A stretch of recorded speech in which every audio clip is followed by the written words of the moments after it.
첫 번째 케이스는 퇴근 후 밥을 먹고 바로 운동을 하는 경우입니다. 예를 들면 6시에 퇴근을 한다고 가정을 해볼게요. 퇴근 후 식사를 마치고 7시 전후로 바로 운동을 하시는 분들이 정말 생각보다 많을 거예요. 하지만 식사를 하고 운동을 하는 것은 생리학적으로 정말 효율적인 방법이 아닙니다. 제가 정말 많이 강조를 하는데, 우리가 식사를 하고 나면 인슐린 분비가 증가하게 되는데, 인슐린 분비가 증가하게 되면 우리 몸의 에너지를 분해하는 데 사용되는 글루카곤, 코르티솔, 카테코라민과 같은 호르몬들이 작용하기가 어렵게 됩니다. 좀 더 쉽게 말씀을 드리면, Hey, what's up guys? 안녕하세요, 피플리 문석규입니다. 직장인 혹은 학교 마치고 저녁에 운동하시는 분들은 운동 시간과 식사 시간을 어떻게 조율해야 하는지 쉽게 감이 오지 않으실 거예요. 퇴근하고 밥을 먹고 운동을 하려면 소화시킬 때까지 기다리자니 너무 운동 시간이 늦어지고, 운동을 먼저 하고 밥을 먹으려고 하면 식사 시간이 늦어져 자기 전까지 소화가 안 될 것 같은 고민 분명히 하실 겁니다. 그렇다고 운동이 완전히 끝나고 안 먹자니 근손실이 생길 것 같고, 이러지도 저러지도 못하는 상황이 분명 발생하고 있을 겁니다. 실제로도 정말 많은 구독자분들이 댓글로 저녁에 운동하는 경우에 영양 섭취에 대해서 정말 많이 물어보셨는데, 그래서 이번 시간엔 저녁 운동 시 잘못된 영양 섭취 방법 탑3와 해결책까지 제가 이번 영상에서 다뤄보려고 합니다. 정말 깔끔하게 정리해 드릴 테니 그냥 끝까지 집중하셔서 그대로만 따라해 주시기 바라겠습니다. 첫 번째 케이스는 퇴근 후 밥을 먹고 바로 운동을 하는 경우입니다. 예를 들면 6시에 퇴근을 한다고 가정을 해볼게요. 퇴근 후 식사를 마치고 7시 전후로 바로 운동을 하시는 분들이 정말 생각보다 많을 거예요.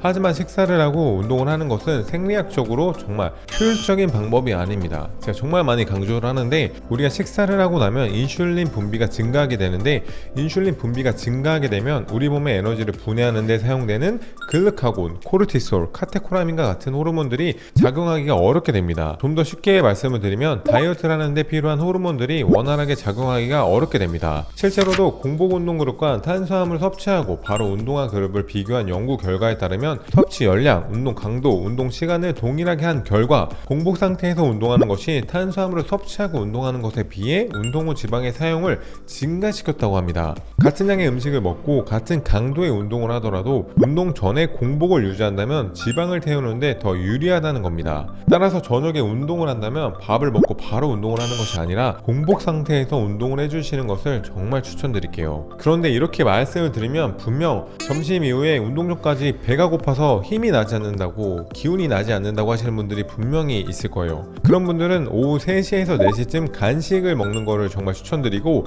인슐린 분비에 큰 영향을 미치지 않는 BCAA나 스포츠 음료들을 먹으면 좋아요. 게토레이나 포카리스 웨이트나 2% 이런 거 먹으면 좋습니다. 스포츠 음료에 대한 내용과 액상과당에 관한 내용은 여기 위에 저희가 상단에 띄워드릴 테니까 그 내용을 꼭 참고해주세요. 두 번째 케이스는 저녁 늦게 샐러드를 먹는 경우입니다. 샐러드를 먹는 게 왜 잘못되었지 라고 생각하실 수가 있는데, 포인트는 저녁 늦게입니다. 보통 다이어트를 할 때 샐러드나 채소를 많이 먹어야 하는 이유는 식이섬유 섭취를 늘리기 위해서인데, 식이섬유는 위에서 천천히 이동하기 때문에 포만감이 오래가고 배부름을 쉽게 느낄 수 있게 합니다. 다이어트를 할 때 배고픔과 항상 싸우고 있다면 식이섬유를 적절히 활용하여 포만감을 줄 수 있도록 식단을 구성하는 게 좋습니다. 하지만 바꿔 말하면 밤늦게 식이섬유가 풍부한 음식을 먹는다면 소화가 느리고 잘 되지 않는다는 것을 의미합니다. 따라서 저녁 늦게 식이섬유를 과하게 섭취할 경우 자는 동안 소화기계에 식이섬유가 남아있기 때문에 굉장히 불편함을 느낄 수 있고, 다음날 피로도를 오히려 더 줄 수가 있습니다.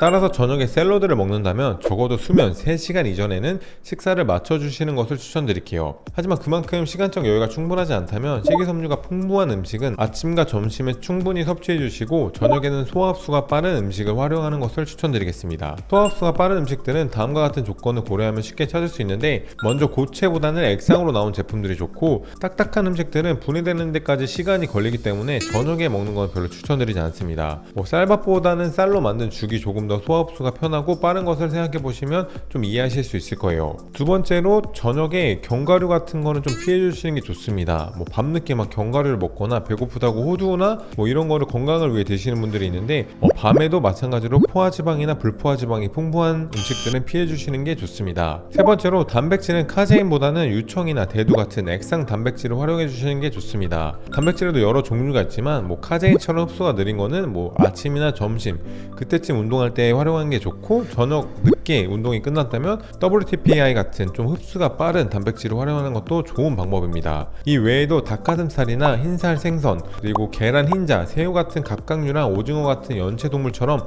포화지방 함량이 적은 단백질군은 소화가 빠르기 때문에 늦게 운동이 끝나고 단백질 섭취로 하기 좋습니다. 이와 같은 조건들을 고려한다면 여러분들이 쉽게 먹을 수 있는 음식들을 직접 고를 수 있을 거예요. 쉽게 정해드리자면 식빵 같은 거나 계란 흰자, 액상으로 된 프로틴 쉐이크 등을 드시면 됩니다. 세 번째 케이스는 밥 먹고 바로 잠이 드는 경우인데, 식사를 하고 바로 잠이 드는 것은 정말 최악의 케이스입니다. 위에 음식물이 있는 상태에서 잠이 들게 되면 위 건강에도 그리고 수면의 질에도 정말 좋지 않은 영향을 미칩니다. 따라서 식사는 1시간이라도 빠르게 해서 소화를 하고 수면의 질을 높이는 게 좋습니다. 대략적인 시간으로 가이드를 드려보면, 칼퇴를 한다는 가정하에 퇴근 후 헬스장으로 이동해서 바로 운동을 합니다. 이때 최대한 헬스장이 회사와 가까울수록 이후 식사와 수면 사이의 간격을 떨어뜨리는 데 도움이 될 거예요. 운동은 1시간에서 1시간 30분 이내로 근력 운동과 유산소를 결합해서 수행해 주시고, 근력 운동 후에 30분 정도 유산소를 추가해 준다면 혈액에 있는 유리지방산을 사용하여 다이어트를 하는 데 더 도움을 받을 수 있습니다. 운동을 마친 후에는 최대한 바로 빠르게 식사를 맞춰주세요. 집 가는데 오래 걸린다면 간단한 액상 프로틴, 선식 같은 거를 빨리 드시는 거를 추천드리겠습니다. 식사를 마친 후에 2-3시간 정도의 간격을 두고 수면을 꼭 취해 주시는데, 먹을 수 있는 메뉴는 앞에 언급한 내용을 참고하셔서 자신이 선호하는 음식 종류로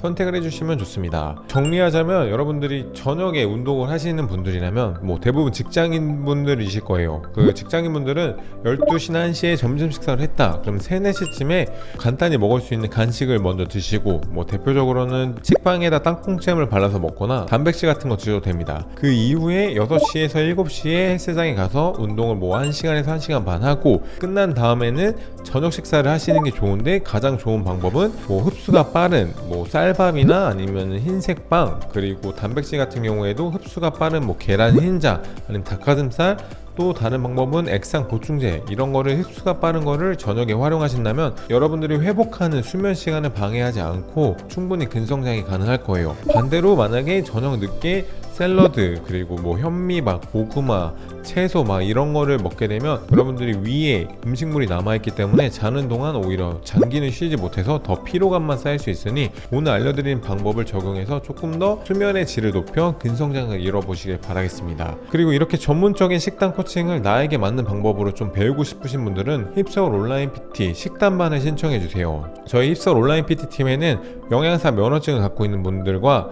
스포츠 영양 코치 자격증을 갖고 계신 분들이 전문적인 식단 피드백을 해드리고 있으니까 2-3개월만 정말 제대로 들어보셔도 본인이 얼마만큼 언제 어떻게 먹어야 되는지 가이드라인을 잡을 수 있으니까 꼭 들어보시는 걸 추천해 드리겠습니다. 만약 그런 상황이 안 되신다면 저희 또 이 식단 책이 나왔으니까 여기 식단에 기본적인 스포츠 영양학 이론과 레시피, 요리하는 걸 어려워한다거나 귀찮다 하시는 분들이 할 수 있는 서브웨이 조합이라든지 쿠팡, 로켓 배송 이런 걸로 식단을 만들어 놨으니까 저 같은 똥손분들도 보실 수 있고, 그리고 앞부분에는 스포츠 영양 코치에 관련된 이론도 담아 놨으니까 여러분들이 나에게 맞는 방법을 적용하셔서 꼭 건강한 식단과 건강한 운동을 해보시길 바라겠습니다. 네, 이번 시간에 저희가 준비한 영상은 여기까지고요. 영상을 보시고 도움이 되신 분들은 좋아요와 구독 부탁드리겠습니다. Thank you guys. But I can see that you don't realize, and that's what made me fall in love.